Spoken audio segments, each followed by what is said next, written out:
باہر نکلو جلدی۔ اب آواز قدرے اونچی تھی۔ مجھے اس طرح سے بے حیا نہ کرے پلیز، ڈرتے ڈرتے کہا تھا۔ میں شوہر ہوں تمہارا۔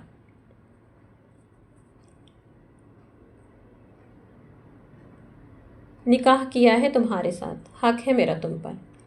اب وہ اندر آ گیا تھا۔ اس نے ابھی بھی دوپٹہ اچھے سے لپیٹا ہوا تھا۔ وہ اس کو کھینچتا ہوا باہر لے آیا تھا۔ آنسو اب تواتر سے بہنے لگے تھے۔ دوپٹہ ارد گرد لپیٹ کر بھی وہ خود کو برہنہ محسوس کر رہی تھی۔ دیکھو، تم پہلے جو بھی تھی بھول جاؤ اس بات کو، مگر اب خود کو بدلو، اپنی اوقات کو پہچانو۔ اب اوقات؟ ہاں ہاں اوقات تو یہ ہے اوقات۔ کیا مطلب ہے تمہارا؟ غریبوں کی اوقات یہ ہوتی ہے کہ ان کے تن پر لباس ہوتا ہے، سر پر چادر، اور امیروں کی اوقات یہ ہے کہ وہ لباس پہن کر بھی بے لباس ہی ہوتے ہیں۔ فرق صرف اتنا ہے صاحب کہ غریب ڈھکا چھپا ہوتا ہے اور امیر جتنا زیادہ امیر اتنا ہی زیادہ برہنہ۔ وہ ہچکیوں سے رو رہی تھی۔ بے وقوف، وہ بڑبڑایا تھا۔ اس نے نظر اٹھا کر اسے دیکھا جہاں محبت نہیں تھی، صرف اور صرف۔ پھر وہ اس کے قریب ہوا تھا اور ساتھ ہی ایک جوس کا گلاس اسے پکڑا دیا تھا جس میں اس نے ایک ٹیبلٹ ملائی تھی، اور ساتھ اسے بتا بھی دیا تھا کہ وہ اولاد نہیں چاہتا۔ اس نے عجیب سی نظروں سے دلاور کو دیکھا جو سنجیدگی سے اسے یہ سب کہہ رہا تھا۔ اس نے کوئی جواب نہیں دیا اور آنسو ضبط کر گئی۔ پیو اب، غصے سے کہا تھا۔ اس نے چپ چاپ وہ جوس پی لیا تھا کیونکہ وہ اپنی اوقات جان گئی تھی۔ اگلی صبح وہ آفس جانے کے لیے تیار تھا۔ اس کا کتنا دل چاہا کہ اس کے لیے خود ناشتہ بنا کر دے، مگر ڈر کے مارے وہ سہمی سی صوفے پر بیٹھی ہوئی تھی۔ انیزہ نام ہے اب تمہارا، یاد رکھنا۔ جی اوکے، میں جا رہا ہوں، اللہ حافظ۔ انیزہ نے کہا تو اس نے کوئی جواب نہیں دیا۔ وہ چپ چاپ اٹھ کر واش روم میں گھس گئی اور پھر وہ سکون سے باہر نکلی تھی، پورے لباس میں، سر پر دوپٹہ اچھے سے لیا ہوا۔ خود کو اس شخص کے لیے کبھی نہیں بدلوں گی، دل میں ارادہ کیا تھا۔ انیزہ، انیزہ، جی کیا ہوا؟ چلو اور مجھے ناشتہ بنا کر دو، اس نے غصے سے کہا تھا، اور وہ خوش ہوئی تھی جیسے کوئی دعا قبول ہو گئی ہو، اور پھر جلدی جلدی سے اس کے لیے ناشتہ بنا کر لائی تھی۔ میں چائے بنا کر لائی ابھی۔ وہ مڑی ہی تھی کہ اس نے اسے پھر سے آواز دے ڈالی تھی۔ جی یہ ناشتہ کس نے بنایا ہے؟ میں نے بنایا ہے۔ کیوں، اچھا نہیں ہے؟ میں دوسروں کو، وہ غصے سے بولا تھا۔ روزانہ میرا ناشتہ کون بناتا تھا؟ سچ سچ بتانا۔ ماما نہیں بناتی تھی۔ نہیں تو اب تک وہ مجھ سے جھوٹ بولتی رہی ہے۔ وہ خاموش رہی تھی اور کچھ نہیں کہا۔ کل سے میرا ناشتہ اور کھانا اور ڈنر تم ریڈی کرو گی، انڈرسٹینڈ؟ جی اوکے دلاور صاحب، بولا کرو جی۔ میرا مطلب ہے دلاور صاحب، گڈ کہہ کر وہ باہر نکل گیا تھا اور وہ اسے جاتا دیکھتی رہی تھی۔ انیزہ تیار ہو جاؤ، شام کو شاپنگ کے لیے جانا ہے، فون پر دلاور نے کہا تو وہ بس جی ہی کہہ پائی تھی۔ گھر آتے ہی اس نے اسے کپڑے تبدیل کرنے کا حکم دیا۔ ان کو کیا ہے؟ دیکھو انیزہ، تم مجھے سختی کرنے پہ مجبور مت کرو۔ مجھے تمہارے یوں بڑے بڑے تمبو پہننے نہیں پسند تو نہیں پسند، بات ختم۔ مگر نو کمنٹس۔ اب لہجہ قطرے سخت تھا۔ چلو یہ والا ڈریس پہنو۔ ٹی شرٹ کے ساتھ ٹائٹس تھا، بلیک اور ریڈ۔ یہ پہن کر باہر جانے والا لباس نہیں ہے دلاور صاحب۔ اب وہ کافی سنجیدہ تھی۔ میرے ساتھ جانے کے قابل ہے، چلو جلدی کرو، حکم دیا گیا تھا۔ اس نے بددل ہو کر وہ پہن لیا تھا، مگر وہ اس میں خود کو بہت نامکمل محسوس کر رہی تھی اور گھبراہٹ میں اسے کچھ نہیں سوچ رہا تھا۔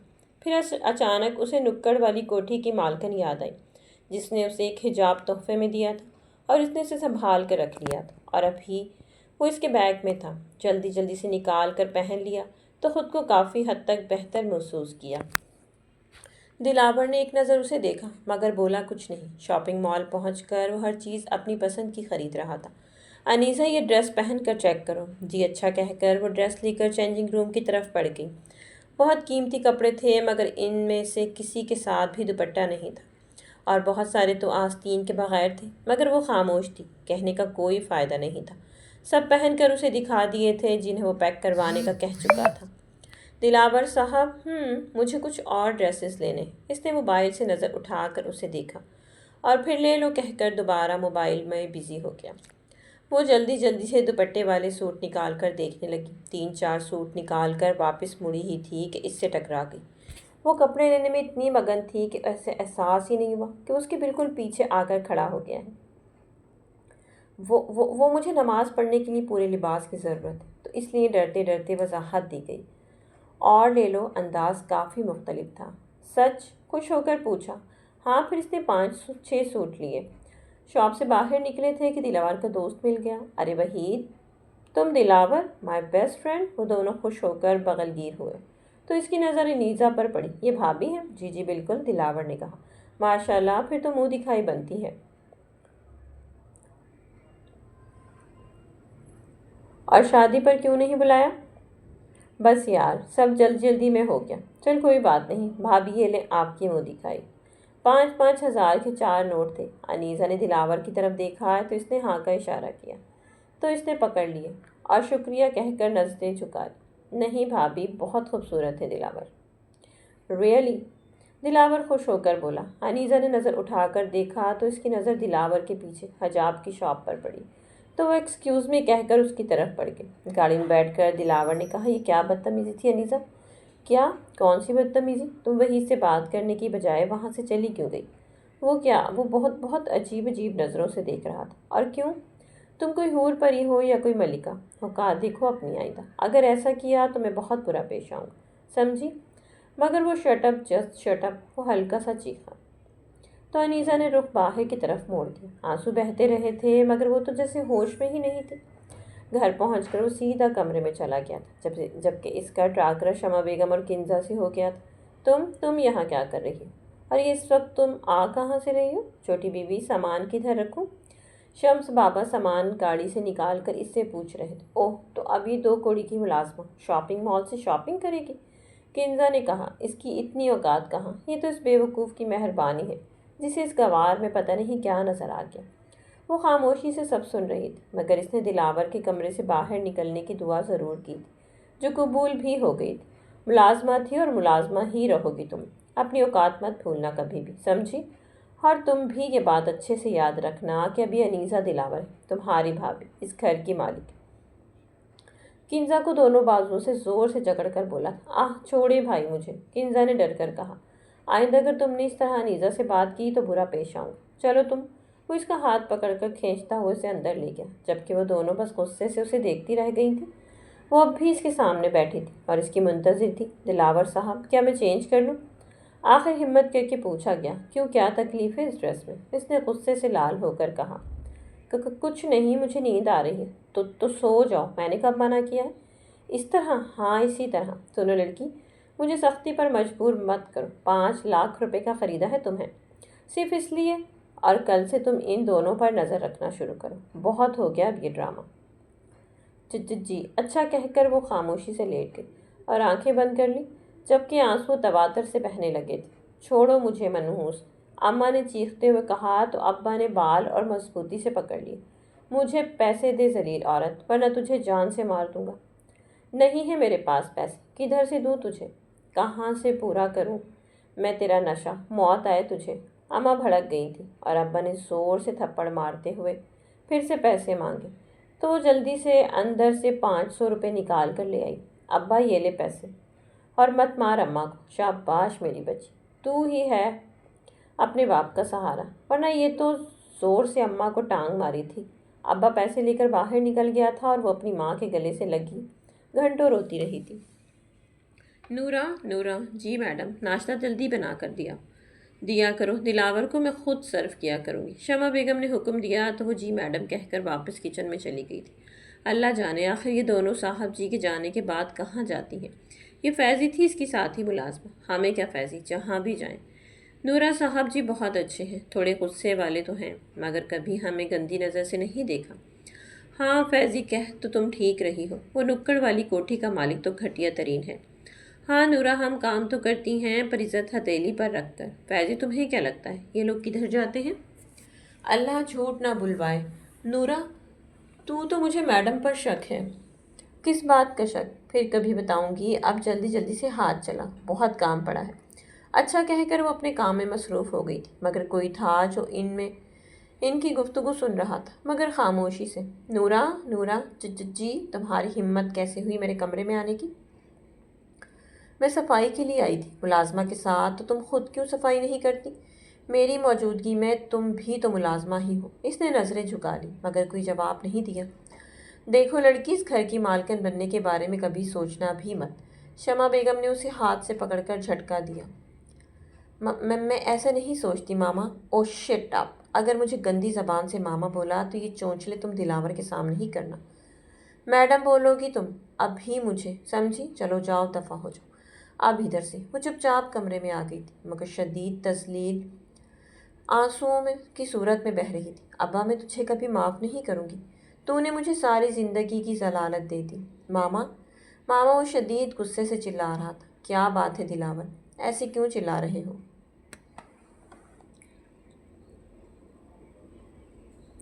کنزا کدھر ہے, جلدی بولے. کنزا؟ وہ ہڑبڑا کر رہ گئی تھی. اپنی دوست کے گھر گئی ہے. کون سی دوست؟ شدید چبا کر بولا تھا. ارے تم اس کی دوستوں کو تھوڑی جانتے ہو. کیوں, مجھے کیوں نہیں پتہ چل سکتا؟ اب اس نے دونوں بازوؤں سے زور سے پکڑ کر انہیں وارن کیا تھا. ماما میری بات غور سے سنیں. وہ جو کوئی بھی ہے اسے آج شام گھر بلا کر اسے کنزا کو اس کے ساتھ رخصت کریں. آج شام کا مطلب ہے آج شام. نہیں بیٹا تمہیں غلط فہمی. خاموش. وہ دھاڑا تھا. آج شام کو انیسا جی دلاور صاحب. وہ بھاگتی ہوئی آئی تھی. شام کو کنزا کا نکاح ہے. 10 لوگوں کا کھانا تیار کرنا, اور یاد رکھنا کوئی گڑبڑ نہیں ہونی چاہیے. جی جیسا آپ کہیں گے ویسا ہی ہوگا. دلاور وہ انسنی کر کے اوپر روم میں چلا گیا تھا جبکہ انیسا کچن کی طرف. کنزا بہت بڑا مسئلہ ہو گیا. کیا ہوا ماما؟ دلاور نے تمہیں پومی کے ساتھ دیکھ لیا ہے اور شام کو تمہارا نکاح رکھ دیا ہے اس کے ساتھ. واٹ؟ وہ پاگل ہو گیا ہے کیا؟ میں کبھی ایسا نہیں کروں گی. بات کو سمجھنے کی کوشش کرو. وہ وہی کرے گا جو اس نے کہا ہے. تم پومی سے بات کرو, اسے مناؤ نکاح کے لیے. ماما میں اسے کیسے مناؤں؟ آپ میرا اور اس کا ریلیشن شپ جانتی ہیں. ہاں ہاں میں سب جانتی ہوں, مگر اس وقت تو مجھے اپنی جان کے لالے پڑ گئے ہیں. تم جیسے بھی کر کے مناؤ اسے. یہ کہہ کر شمع بیگم نے فون کاٹ دیا تھا اور کمرے میں دائیں سے بائیں چکر لگا رہی تھی. اف یہ کیسی مصیبت ہے. اگر اسے کچھ بھی معلوم ہو گیا تو وہ ہمیں جان سے مار دے گا. اف وہ شدید غصے اور پریشانی میں تھی. آ جاؤ انیسا. اندر داخل ہوئی تو پورا کمرہ سگریٹ کی بدبو سے بھرا ہوا تھا. یہ کیا کر رہے ہیں آپ؟ اس نے بلا اختیار کہہ دیا تھا. کیا کر رہا ہوں؟ اس نے تحمل سے پوچھا. اتنا دھواں. آپ بہت زیادہ سگریٹ پی چکے ہیں. وہ بس ہمدردی سے بول رہی تھی. تو یہ اچھی بات نہیں ہے دلاور صاحب. اوہ اب کیا تم مجھے اچھا برا بتاؤ گی؟ ارے نہیں, میرا یہ مطلب نہیں. تو کیا مطلب ہے؟ ادھر آ کر بتاؤ. ادھر آؤ, اس نے غصے سے انیسا سے کہا. وہ ڈرتے ڈرتے اس کے قریب آئی تو اس نے اسے دونوں بازوؤں کو مروڑ کر ساتھ لگا لیا اور سرگوشی سے چلانا منع ہے. اگلے ہی لمحے وہ جلتا ہوا سگریٹ اس کے بازو پر لگا چکا تھا. شدید تکلیف سے اس کے آنسو بہہ نکلے تھے مگر وہ سی بھی نہیں کر سکتی تھی کیونکہ اگر وہ آواز نکالتی تو یہ اذیت بڑھا دی جاتی. آئندہ مجھے ٹوکنے کی جرات مت کرنا, سمجھی؟ ساتھ ہی اسے دھکا دے کر دور گرا دیا تھا. بیٹ کی نکر سر پہ لگنے سے سر پر چوٹ آئی تھی مگر یہ تکلیف روح کی تکلیف سے بہت کم تھی. جاؤ اور جا کر اچھی سے تیار ہو جاؤ. رکو میں خود ڈریس سلیکٹ کر کے دیتا ہوں. ساتھ ہی ایک ڈریس الماری سے نکال کر اسے دیا تھا جو کہ پہن کر لوگوں کے سامنے جانے والا قطعی نہیں تھا مگر وہ اسے اگر کہتی تو کوئی اور سزا اس کے لیے منتخب کر لی جاتی. وہ تھوڑی دیر میں باہر ڈریسنگ ٹیبل پر کھڑی تیار ہو رہی تھی. شرمندگی سے سر جھکائے وہ بس اپنے کام میں مصروف تھی. انیسا, لہجہ کافی بدلا ہوا تھا. جی, بڑے آرام سے کہا تھا مگر نظر نہیں اٹھائی تھی. ادھر آؤ. بیٹ کی طرف اشارہ کیا تھا. وہ جو لپسٹک لگانے لگی تھی ہاتھ روک دیے. لگا لو لپسٹک. انیسا نے اس کی طرف دیکھا. وہ ایسے مطمئن تھا جیسے کچھ ہوا ہی نہیں بلکہ اس نے کچھ کیا ہی نہیں. وہ پھر سے مڑی اور لپسٹک لگانے لگی. بال تو اس کے شروع سے ہی بہت خوبصورت تھے, بس غریبی نے کبھی سنورنے نہیں دیا. بالوں کو باندھنے لگی تو اس نے ہاتھ پکڑ کر روک دیا. کھلے رہنے دو, اچھے لگ رہے ہیں. انیسا ایک دم خوفزدہ ہو گئی.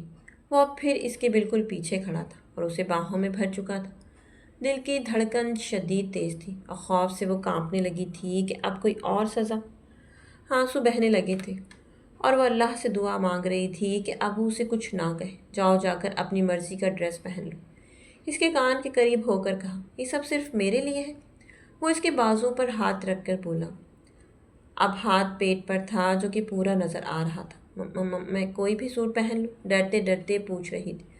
ہاں دوپٹہ لینا ہے. وہ اس کی حرکتوں سے تھوڑا گھبرا کر بولی. لے لینا. انیزہ کو اپنے کانوں پر یقین نہیں آ رہا تھا کہ دلاور اسے دوپٹہ پہن کر نکاح میں جانے کی اجازت دے رہا ہے۔ میں بدل لوں ڈریس، دیر ہو رہی ہے۔ نہیں ابھی نہیں۔ اب اسے گود میں اٹھا چکا تھا۔ اسی لمحے وہ اسے جوس دینا بھول گیا تھا اور نیچے آیا تو سب کچھ تیار تھا۔ وہ سیدھا شمع بیگم کے کمرے کی طرف گیا۔ سب تیار ہے؟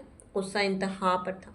دلاور ایک دفعہ جلدی کرے، اس لڑکے کو کال کر کے بلائیں۔ وہ ان کی بات انسنی کر کے تیزی سے کہتا کمرے سے باہر نکل گیا۔ باہر نکل کر آنکھوں پر یقین نہیں آ رہا تھا۔ وہ بہت حسین لگ رہی تھی۔ پورا لباس پہن کر، سر پر دوپٹہ اچھے سے سیٹ کیے، وہ سیڑھیوں سے نیچے آ رہی تھی۔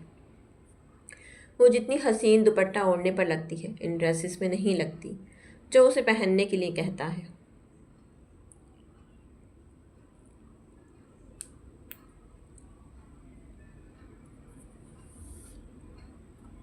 دل نے گواہی دی اور ضمیر نے جھنجھوڑ کر رکھ دیا تھا۔ وہ بلا اختیار مسکرا دیا، جبکہ انیسہ ڈرتے ڈرتے اس کے قریب آ کر کھڑی ہو گئی۔ اچھی لگ رہی ہو۔ انیسہ نے بس اسے دیکھا اور نظریں جھکا لیں۔ وہ لڑکا آ کیوں نہیں رہا؟ دلاور شمع بیگم پر برس پڑا تھا۔ وہ تو مجھے نہیں معلوم۔ 10 منٹ میں آپ کے پاس اسے بلا لیں، ورنہ جو میں کہوں گا آپ کو اسے قبول کرنا ہوگا، سمجھی آپ؟ میں کال کرتی ہوں، کریں اور جلدی کریں، وہ غصے سے کہتا باہر ہال میں مہمانوں کے پاس چلا گیا۔ انیسہ چپ چاپ ڈری ڈری سی ایک طرف بیٹھی ہوئی تھی۔ جب اسے دیکھ کر مسکرا دیا اور اس کے قریب آ کر بیٹھ گیا۔ اس طرح کیوں بیٹھی ہو؟ جی کچھ غلط ہے؟ وہ شدید ڈری ہوئی تھی۔ جاؤ جا کر مہمانوں کو کولڈ ڈرنک سرو کرے اور ان کے ساتھ بات چیت کرو۔ وہ اچھا کہہ کر کچن کی طرف بڑھ گئی، جبکہ وہ اسے جاتا دیکھتا رہا۔ نہیں آیا وہ، نہیں، مگر کیوں؟ عاشق ہے نا وہ، اور اس کا پھر وہ آیا کیوں نہیں؟ مجھے کیا پتا۔ Shut up, just shut up. آپ کو سب معلوم ہے، اور اب میں جو کروں گا وہ آپ دونوں کو ماننا ہوگا، اور کوئی گڑبڑ کی تو اس کا انجام بہت برا ہوگا۔ جاؤ اسے اندر لے کر آؤ۔ شمس ایک بندے کو اندر لے کر آیا تو شمع بیگم کی چیخ نکلتے نکلتے رکی۔ آؤ بہادر بیٹھو۔ ادھر اس نے کنزا کے ساتھ بیٹھنے کا اشارہ کیا۔ کنزا نے اسے دیکھتے ہی بولنے کی کوشش کی، مگر پسٹل اس کے سر پر تھی اور اس کے بعد وہ خاموش ہو گئی۔ ایک بندہ شمع بیگم کے سر پر پستول تان کر کھڑا تھا۔ انیسہ کے لیے سب کچھ نیا تھا، مگر باقی جتنے لوگ وہاں موجود تھے وہ سب اس سے واقف تھے۔ انیسہ 5 سال سے اس گھر میں کام کر رہی تھی، مگر دلاور کا یہ روپ آج پہلی مرتبہ دیکھ رہی تھی۔ مگر وہ خاموش تھی، کیونکہ وہ جانتی تھی کہ اگر وہ کچھ بولی تو سخت سزا دی جائے گی اور وہ کچھ نہیں کر سکے گی۔ نکاح قبول ہے؟ بولو قبول ہے، دلاور نے کہا۔ شمع بیگم نے بھی کہا بولو قبول ہے۔ کنزا نے نظر اٹھا کر اسے دیکھا اور پھر غصے سے بولی مجھے یہ نکاح نہیں، قبول نہیں۔ ساتھ ہی ایک تھپڑ رسید کیا گیا تھا اور کنزا صوفے پہ جا گری تھی۔ بولو قبول ہے۔ دیکھیں آپ زبردستی یہ نکاح نہیں کروا سکتے۔ خاموش۔ مولانا صاحب جو کہا ہے وہ کریں، نکاح شروع کریں، مگر کہاں نا، اگر مگر کچھ نہیں تو نہیں، بس نکاح۔ ساتھ ہی ایک آدمی مولوی صاحب کے سر پر جا کھڑا ہوا جس کے ہاتھ میں پستول تھا۔ نکاح قبول ہے؟ دوبارہ پوچھا تو کنزا نے کہا قبول، بول ہے قبول ہے قبول ہے۔ وہ اٹھ کر کھڑی ہو گئی۔ پھر کچھ دیر کے بعد وہ ایک چھوٹے سے گھر کے ایک کمرے میں موجود تھی جہاں اس کا دم گھٹ رہا تھا، مگر اب اسے اس حال میں ہمیشہ رہنا تھا، چاہے وہ خوشی سے رہے یا دکھی ہو کر۔ انیسہ چائے لا دو، عام سا لہجہ تھا۔ جی ابھی کہہ کر وہ مڑی ہی تھی کہ اس نے دوبارہ اسے بلایا۔ اب تمہیں بہت محتاط رہنے کی ضرورت ہے اور ہر وقت اس پر نظر رکھنی ہے۔ کنزا واپس نہیں آئے گی تو تم بے فکری سے سب کر سکتی ہو۔ جی اچھا دلاور صاحب، میں جلد ہی آپ کو بتاؤں گی۔ ڈرا ڈرا سا انداز تھا۔ وہ وہاں ٹیوب رکھی ہے، لگا لینا، جلن کم ہو جائے گی۔ لاپرواہی سے کہا تھا، اب تو یہ جلن ساری زندگی ٹھیک نہیں ہوگی۔ ٹیوب کی کوئی ضرورت نہیں تھی۔ شکریہ کہہ کر وہ رکی نہیں تھی، جلدی سے کمرے سے باہر نکل گئی اور کچن تک آتے آتے چہرہ بھیگ چکا تھا، کیونکہ جو بیٹیاں باپ اپنے نشے پورے کرنے کے لیے بیچتے ہیں وہ اس طرح زندگی گزارنے پر مجبور ہوتی ہیں، اور بڑے امیر لوگ جو دل کے بہت چھوٹے ہوتے ہیں وہ یہ نہیں سمجھتے کہ وہ بھی انسان ہیں،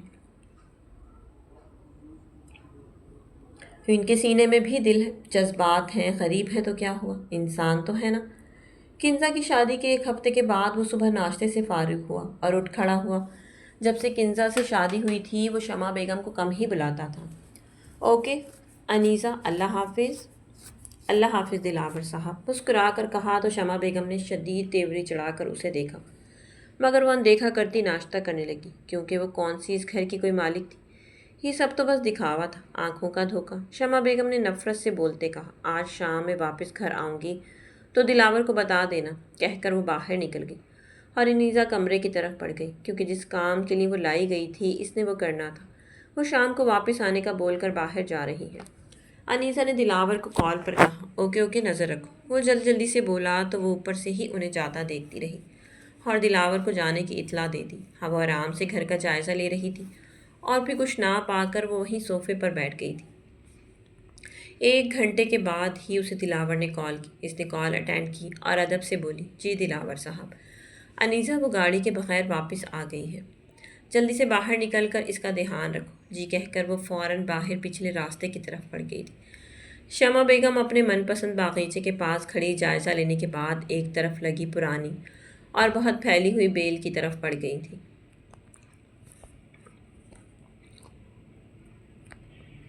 انیسا دور سے چھپ کر یہ سب دیکھ رہی تھی۔ پھر انہوں نے بیل کے ایک طرف چھپا ہوا دروازہ کھولا اور ادھر ادھر دیکھنے کے بعد اندر داخل ہو گئی۔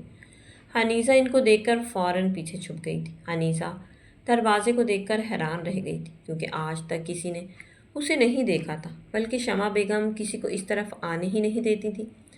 ماضی کے جھلکوں سے آج کے بعد تم اس گھر میں نہیں رہو گی، بد کردار عورت، سیٹھ یاور غصے سے چلائے تھے۔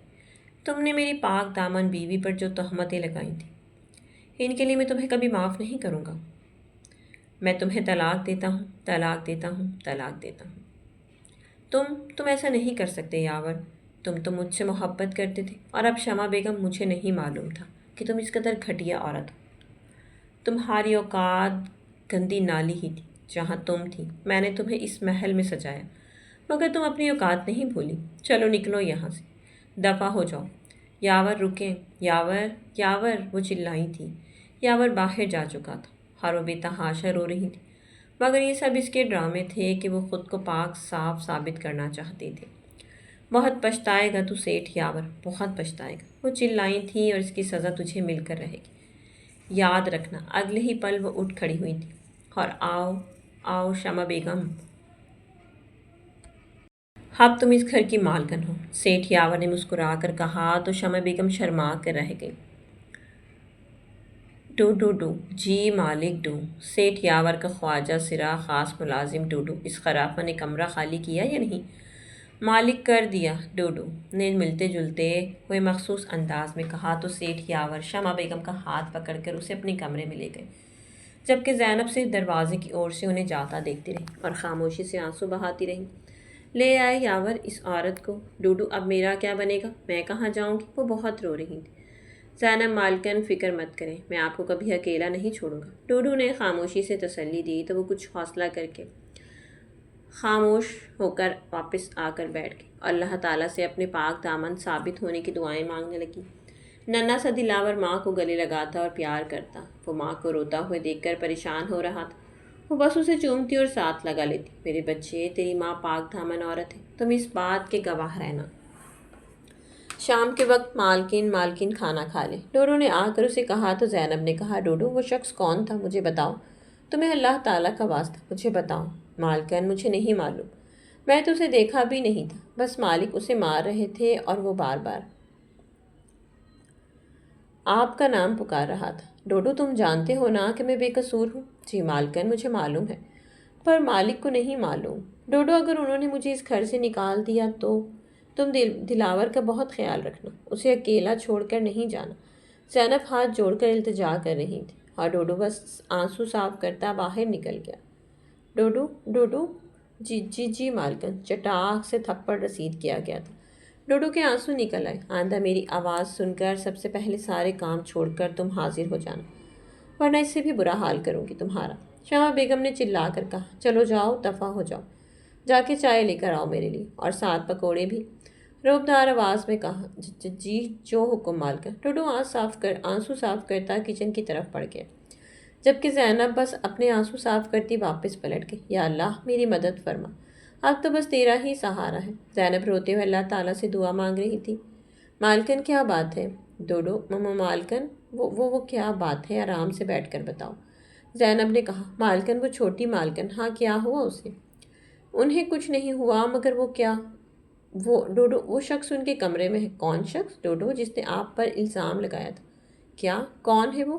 میں بھی جا کر اسے دیکھتی ہوں۔ ارے نہیں مالکن، رک جائیں، وہ آپ کو ہی پھنسا دے گی۔ تو پھر ڈوڈو میں کیا کروں، صرف بار بار بد کردار ہی سنتی رہوں؟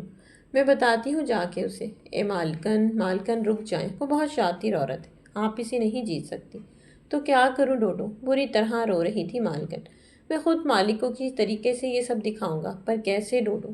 وہ تو سوچتے بھی اسی کے کہنے پر ہے اور دیکھتے بھی وہ بہت بری عورت ہے۔ ڈوڈو بہت بری، میں جانتا ہوں مالکن، لیکن کچھ نہ کچھ تو ضرور کروں گا آپ کے لیے۔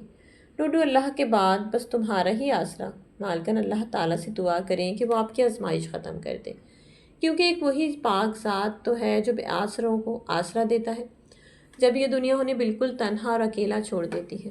ڈوڈو زاروں قطار رو رہا تھا اس وقت کو یاد کر کے جب اس کی سگی ماں اور باپ نے اسے خواجہ سرا کہہ کر گھر سے نکال دیا تھا، اور پھر سیٹھ دلاور نے اسے سہارا دیا تھا، اور زینب نے اسے کبھی برا بھلا نہیں کہا، مگر نجمہ بیگم نے مجھے 2 دن میں 3 دفعہ تھپڑ مار لی۔ مالکن ڈوڈو حوصلے سے کام لو، اللہ تعالیٰ ہماری مدد ضرور فرمائیں گے انشاءاللہ۔ مالکن میں والد کو فون کر کے بلاتا ہوں۔ ہاں ہاں جاؤ جلدی۔ ڈوڈو فوراً باہر نکل گیا، مگر تب تک وہ شخص جا چکا تھا۔ وہ دونوں چاہ کر بھی شمع بیگم کا کچھ بھی نہیں بگاڑ پائے تھے۔ وہ بہت شاطر عورت تھی اور اس کے ہاتھ بہت لمبے تھے۔ وقت گزرنے لگا تھا، شمع بیگم کی گود ہری ہو گئی تھی اور وہ امید سے تھی۔ یاور شمع بیگم کی محبت میں پاگل تھا اور زینب اب بھی بد کردار کا دھبا صاف نہیں کر پائی تھی۔ دلاور کچھ بڑا ہو گیا تھا اور اب وہ سمجھتا تھا کہ اس کا باپ اس کی ماں کو کیا کہتا ہے۔ یاور پورے کا پورا شمع بیگم کے ہاتھ میں تھا اور زینب کی حیثیت ایک ملازمت سے زیادہ نہیں تھی۔ ڈوڈو شمع بیگم کے آگے سب سے بڑی دیوار تھا، کیونکہ وہ یاور کے بہت قریب تھا، اسی لیے وہ کسی حال چال کے انتظار میں تھی۔ اور پھر اس نے اپنا سونے کا سیٹ ڈوڈو کے کمرے میں رکھ کر اسے چوری کا الزام لگا دیا۔ چال کام آ گئی اور ڈوڈو کو شمع بیگم نے نکال دیا۔ چوری کا الزام لگا کر اس کو یاور نے بہت مارا اور گھر سے نکال دیا، اور اب زینب اکیلی رہ گئی تھی شمع بیگم کے ظلم سہنے کے لیے۔ شمع بیگم اسے سارے گھر کا کام کرواتی اور ساتھ برکردار کے طعنے بھی دیتی۔ زینب سب جاننے کے باوجود خاموش رہتی۔ آج موسم صبح سے ہی بہت سہانا تھا اور اب تو ہلکی بارش بھی شروع ہو گئی تھی۔ سیٹھ یاور 15 دن کے لیے دبئی گیا تھا اور زینب اپنے کمرے میں تھی جب اسے کسی کے بولنے کی آواز سنائی دی۔ اس نے دروازے کو آرام سے کھول کر دیکھا تو سامنے شمع بیگم ایک آدمی کے ساتھ کمرے کی طرف بڑھ رہی تھی۔ اندر جاتے ہی اس نے دروازے کو بند کر دیا۔ آج زینب نے رو کر اپنے اللہ تعالیٰ سے دعا مانگی کہ آج وہ اس بد کردار عورت کو رنگے ہاتھوں پکڑوا دے اور اس کی آزمائش ختم کر دے۔ یا رب العزت نے آج زینب کی مدد کی اور اس کی دعا قبول ہوئی۔ ابھی کچھ منٹ ہی گزرے تھے اس کو جائے نماز سے اٹھے کہ سیٹھ یاور دبے پاؤں اندر داخل ہوئے۔ زینب کی نظر ڈوڈو پر پڑی تو وہ آنسو صاف کر کے اس کو نظروں سے شکریہ کہہ کر مسکرا دی۔ اس نے بھی سر ہلا کر حوصلہ دیا۔ شمع بیگم دروازہ کھولو۔ سیٹھ یاور آ گئے۔ شمع بیگم کی چیخ نکل گئی۔ اب کیا ہوگا؟ وہ تو مجھے جان سے مار دے گا۔ وہ بوکھلاہٹ سے بیڈ سے اٹھ کھڑی ہو گئی۔ وہ برہنہ حالت میں کبھی ادھر بھاگتی تو کبھی ادھر۔ اوہ میں کیا کروں؟ وہ ہاتھوں کو ماتھے پر رکھ کر بولی۔ تم چھپ جاؤ، ہاں ہاں چھپ جاؤ، اور پکڑو اپنے کپڑے اور پہنو ان کو۔ جلدی دروازہ توڑو ڈوڈو، یاور نے حکم دیا۔ یاور میں آ رہی ہوں۔ اس نے جلدی سے کپڑے پہنتے ہوئے کہا، لیکن اس کے آنے سے پہلے ہی ڈوڈو نے دھکا دے کر دروازہ کھول دیا۔ اور پھر تم چور یہاں کیا کر رہے ہو؟ شمع بیگم چلائی ڈوڈو کو دیکھ کر۔ چھوڑو اس کو۔ شمع بیگم یہ بتاؤ تم اتنی دیر سے کیا کر رہی تھی؟ یاور نے شکی لہجے میں کہا۔ وہ میں کچھ نہیں، بس واش روم میں تھی۔ اور تم اتنی جلدی واپس آ گئی؟ اس نے دونوں بازو اس کے گلے میں ڈالتے ہوئے کہا۔ ذرا دور رہ کر بات کرو، یاور نے بیزاری سے کہا۔ کیوں میری جان؟ اس نے لب یاور کے لبوں پر رکھتے ہوئے کہا۔ یقیناً وہ یاور کا دھیان بھٹکانا چاہتی تھی۔ یاور اس کے پرے دھکیلتے ہوئے بولے، کہا نا دور رہو۔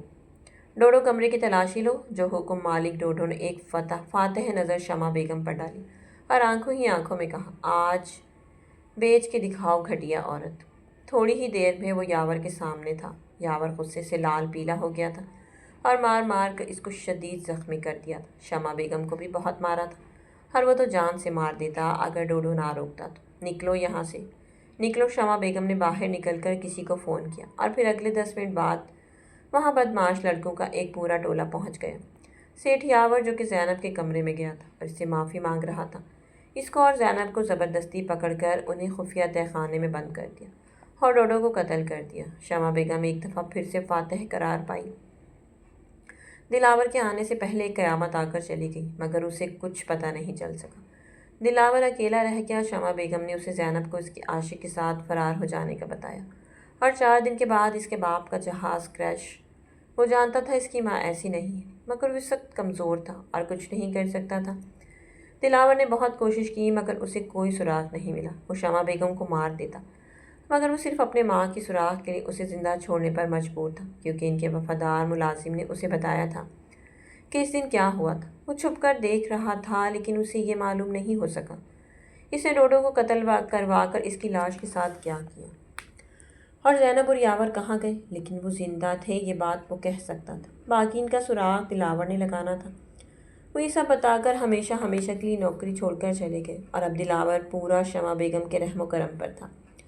اب تو شمع بیگم آزاد ہو چکی تھی۔ پھر اس کے یہاں کنزا پیدا ہوئی مگر وہ بھی اس کے قدم نہ روک سکی بلکہ شمع بیگم نے اسے بھی اسی راہ پر لگا دیا۔ وقت گزرتا گیا۔ شمع بیگم صبح جاتی اور رات کو واپس آتی۔ دلاور سمجھ چکا تھا کہ وہ کیسی عورت تھی، اس لیے اس نے عقل مندی سے کام لیا۔ اب دلاور نے سارا کاروبار اپنے ہاتھ میں لے لیا۔ شمع بیگم اور کنزا کو محدود کر دیا مگر شمع بیگم کے ہاتھ بہت لمبے تھے۔ اسے اب بھی اپنی ماں کا کوئی سراغ نہیں ملا۔ انیزہ 5 سال پہلے اس گھر میں ملازم تھی اور اکثر دلاور نے اس کی اور فیضی کی باتیں چھپ کر سنی تھی۔ انیزہ خوبصورت تھی اور اس کے حساب کی بھی تھی، اس لیے اس کو یہی ٹھیک لگا اور ان کا باپ نشئی اور لالچی انسان تھا، اس لیے اس نے 5 لاکھ میں اپنی بیٹی اس کو بیچ دی اور اس کا نکاح دلاور سے کر دیا۔ شمع بیگم کی حرکتیں دیکھ کر وہ ہر عورت کو برا سمجھتا تھا۔ پھر وہ بیاہ کر انیزہ کو لے آیا مگر اس کے ساتھ اس کا رویہ بہت برا تھا۔ وہ اسے استعمال کرتا اور پھر اس کا مذاق اڑایا کرتا کیونکہ وہ انیزہ کو بھی شمع بیگم جیسی بری عورت سمجھتا تھا اور اس کے نکاح میں تھی مگر اس کے لیے صرف ایک مہرہ تھی۔ اسے انیزہ سے اولاد نہیں چاہیے تھی کیونکہ جیسے ہی اسے کوئی سراغ ملتا وہ اسے واپس وہیں چھوڑ آنا چاہتا تھا جہاں سے وہ اسے خرید کر لایا تھا۔ وہ شمع بیگم کے سارے کرتوت جانتا تھا لیکن اسے آج تک اپنے ماں باپ کا کچھ پتہ نہیں چل سکا۔ وہ شمع بیگم کے ہر عیاشی کے اڈے سے لے کر اس کے ہاسپٹل جانے تک پیچھا کر چکا تھا لیکن وہ ناکام رہا تھا۔ آج تک انیزہ کے لیے دل میں کچھ نہیں تھا سوائے 4 دن کے ڈرامے کے، کیونکہ وہ جانتا ہی نہیں تھا کہ نکاح میں کتنی طاقت ہے اور حلال محبت کہتے کسے ہیں۔ ہاں ہاں ہاں اور پارسا دیکھ اپنی اوقات۔ شمع بیگم نے شدید حقارت سے یاور اور زینب کو دیکھا اور زور زور سے ہنسنے لگی۔ خرافہ گندی عورت، یاور چلایا اور ساتھ ہی اسے کھانسی آ گئی۔ وہ مناسب خوراک نہ ملنے کی وجہ سے بہت کمزور ہو گیا تھا جبکہ زینب کو کچھ بولتی ہی نہیں تھی اور چپ۔ شمع بیگم چلائی، دیکھ میں نے تیرا کیا حال کیا ہے، میرا بیٹا تمہیں زندہ نہیں چھوڑے گا ذلیل عورت۔ آہ بیٹا، اس کے لیے تو تم کب کے مر گئے۔ سیٹھ یاور کہکا لگا کر وہ ساتھ پڑی کرسی پر بیٹھ گئی اور زینب کو ہلا کر بولی، بولو بی بی، تم مر تو نہیں گئی کہیں۔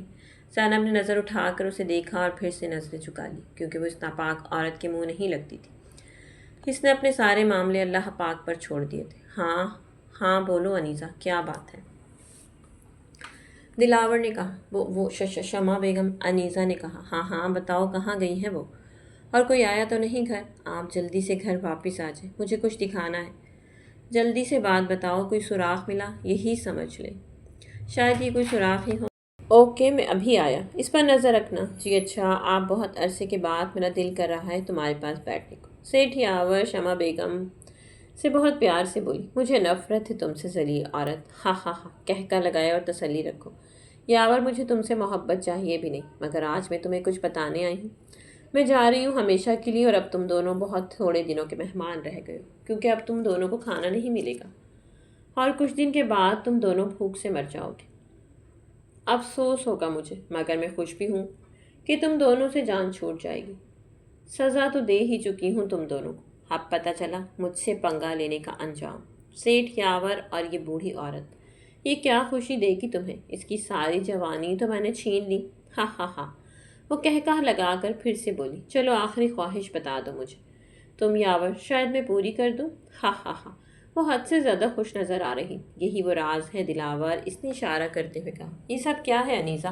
تم مجھے یہاں پر برسوں پرانی بیل دکھانے کے لیے لائی ہو جو میں بچپن سے دیکھتا آ رہا۔ وہ غصے سے لال پیلا ہو گیا اور زور سے اس کے بازو کو موڑ دیا۔ میری بات سن لے دلاور صاحب، آنسو بہنے لگے تھے۔ کرو بکواس جو کرنی ہے۔ وہ حقارت سے بولا، بے وقوف عورت، جاہل، سارا وقت برباد کر دیا میرا۔ اس بولو بھی، وہ چلایا۔ اس کے پیچھے ایک خفیہ دروازہ ہے جہاں شمع بیگم گئی ہے۔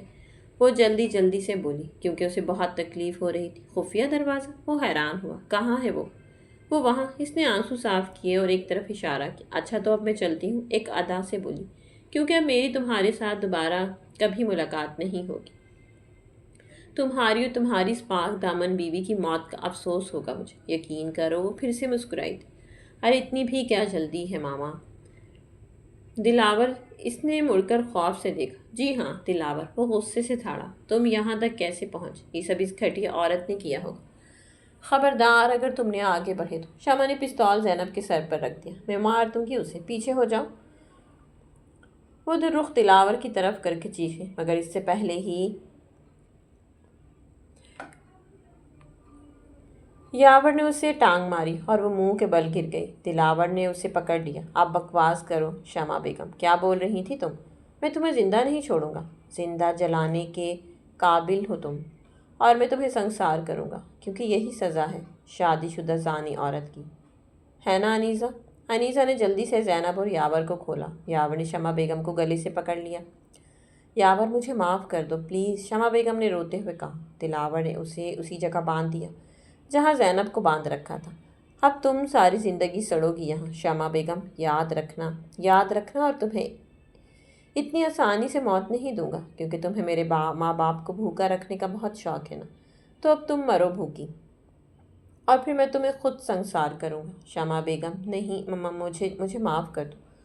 وہ چلاتی رہی جبکہ وہ ان دونوں کو لے کر باہر آ گیا اور لاک لگا دیا دروازے کو۔ ایک ہفتے کے بعد زینب اور یاور گھر واپس آ گئے۔ ہاسپٹل ایڈمٹ رہے تھے وہ ایک ہفتہ۔ انیسہ کہاں ہے دلاور، زینب نے کہا، اور وہ ادھر ادھر دیکھ رہی تھی۔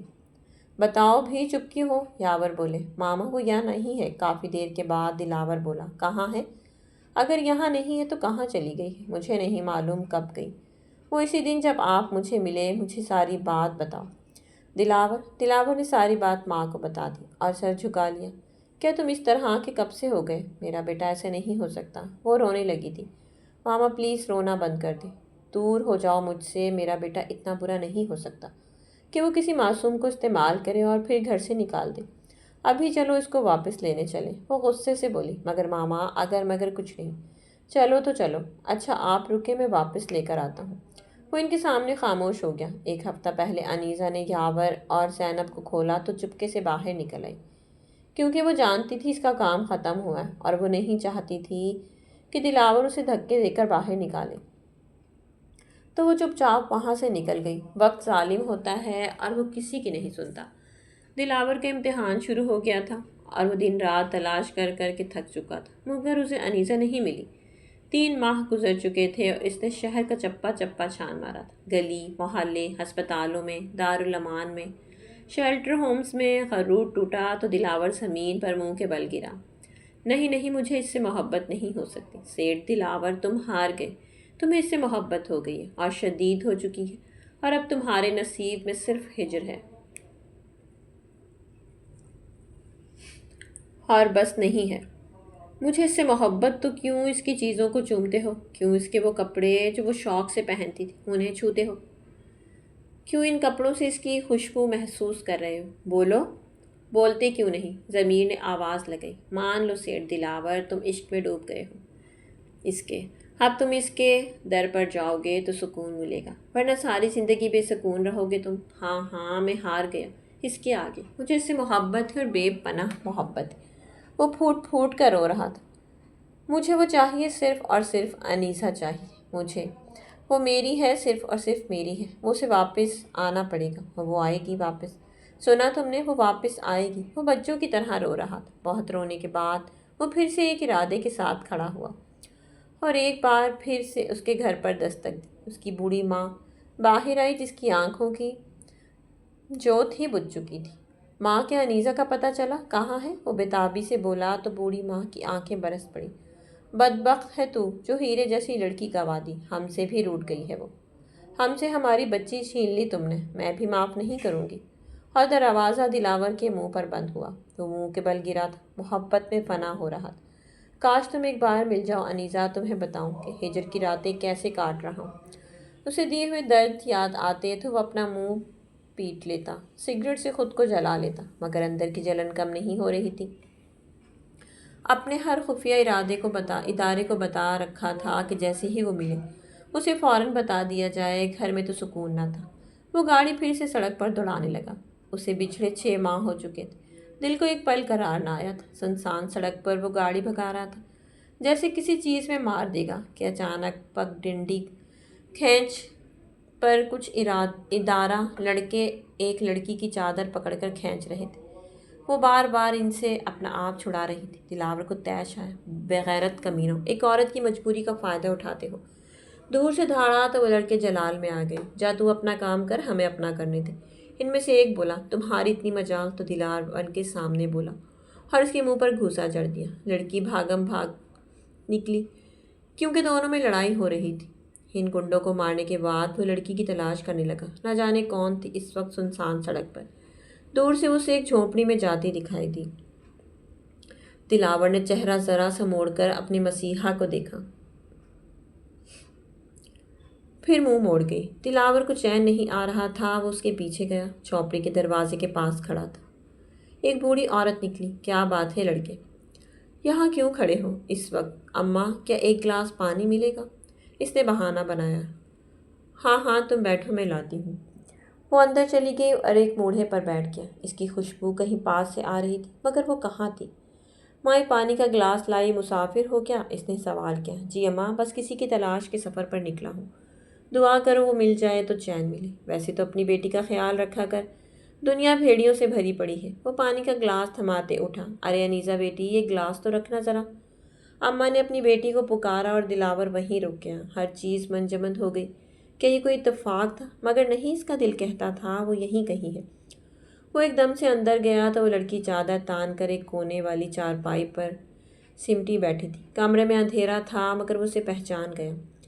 ایک دم سے اس کے قدموں میں گرا، پھوٹ پھوٹ کر رونے لگا۔ میری جان، کیوں تڑپایا تم نے اتنا؟ تم نے ان 6 ماہ میں مجھے زمین بوس کر دیا، میرا غرور پاش پاش کر دیا، مجھے میری اوقات یاد دلا دی کہ دلاور خان کیا تھا اور کیا بن گیا۔ کیوں چلی گئی تم؟ وہ اس کی گود میں سر رکھے رو رہا تھا۔ آپ کو احساس دلانا تھا کہ جو تکلیف آپ نے مجھے دی، اگر وہ آپ کو ملتی تو کیسا لگتا۔ اس کے بالوں میں انگلیاں چلانے لگی۔ دل میں ایک سکون سا اترا تھا۔